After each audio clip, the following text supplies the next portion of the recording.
Hi everybody, I'm Laura Hammock from the Marble Jar channel, and in this video I'm going to tell you why I chose the name Marble Jar for my YouTube channel and blog.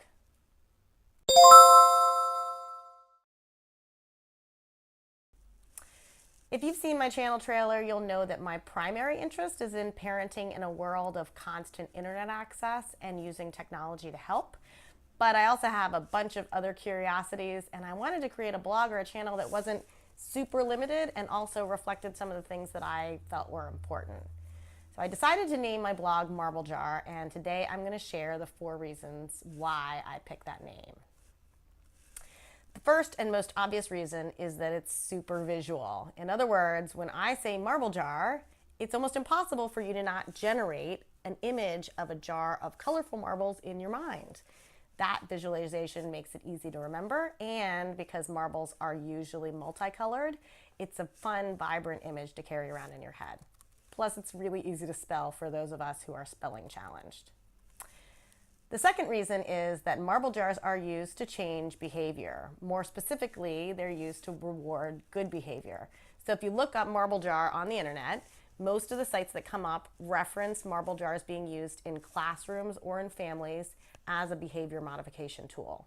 You do something good, the teacher or parent puts a marble in the jar. You do something not so good, a marble comes out. When the level of marbles reaches a certain point, there's generally a reward, like a pizza party or popsicles for the classroom or a special movie outing. We used to have one of these at home for my kids to earn sleepovers. I'm big on using systems to change behavior, both for kids and for adults, so I find the marble jar reward system really appealing. The third reason is that a marble jar is Brené Brown's metaphor for trustworthy friends. Brené Brown, if you don't already know her, is a scholar and an author and a shame researcher. And actually, if you're not familiar with her, immediately stop this video and go and watch her TED Talk on vulnerability.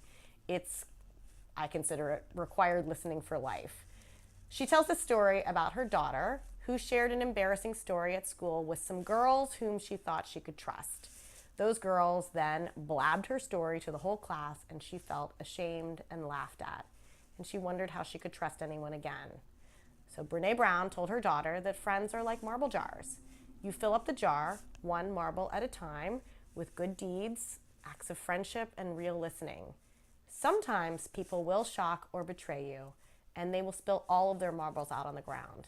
But generally speaking, if a friend has built up your trust one marble at a time, and that jar is nearly full, you can consider that person a trustworthy friend, a marble jar friend. The fourth and last reason is another analogy. You've probably already heard this story. It's about priorities. So it isn't specifically about marbles, but it's pretty close. If you take a large jar and you fill it with stones, it looks full, right? But you can pour in some pebbles and shake the jar until they go into all the crevices, and now it appears full. But wait, you can pour sand in and shake, and surely it is full now. Not quite. You can still pour water in. The lesson from this is that you have to put in the larger stones first, or the marbles, or else you will never fit them in later. So what are the large marbles in your life? Family, friends, health, doing what you love, fighting for something? You have to make room for those things first. Otherwise, the less important things, the sand and water, will take up all the room. So those are the 4 reasons that I like the name Marble Jar. It's bright and visual, it's a behavior change tool, and it's a metaphor for both trustworthy friends and the things that matter most. It was kind of hard to beat. Leave your questions, experiences, and thoughts in the comments section, and thanks for watching.